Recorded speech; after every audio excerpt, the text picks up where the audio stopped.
Hello guys, तो चले আসলাম funny blog video নিয়ে पार्ट 2। आइए देखते हैं बैठचंद मजा आएगा। तो क्या बोल रहा है देखो, मांस मतलब चिकन कैसा हुआ है, नया हुआ है। ये मेरे दोस्त बोलेगा, वो तो खाया है। नहीं, मैं गाली नहीं दे सकता। नहीं, गाली नहीं देना। বলছে তো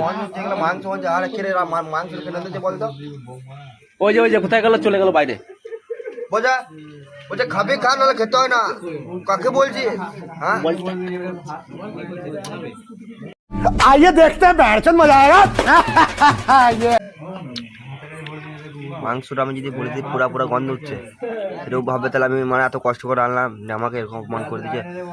আমি ওদেরকে বোঝাইছি যে না, মাংসটা খুব ভালো হয়েছে, কিন্তু মাংসটা ভালো বাদ দিয়ে মাংস পুরা পুরা গন্ধ হচ্ছে। তোমরা শুনবা দেবো, দেখো তোমার পুরা পুরা গন্ধ বলে যে রান্না করছে তার কাছে একবার ক্যামেরাটা ঘুরাও, তারপর তুমি বলো মাংস সুপার হয়ে যায়। আর দেখো কি বলবো আমি, बोलो जुबान तीसरी। আগে খেয়ে নিয়েছে। টুটিটো আছে আমার ডিঙ্গা ভাই কিছু বলবে বলছিল না, আমি কিছু বলবো না। ওকে ওকে ফাওয়ার্ডে রান্না ফলো করে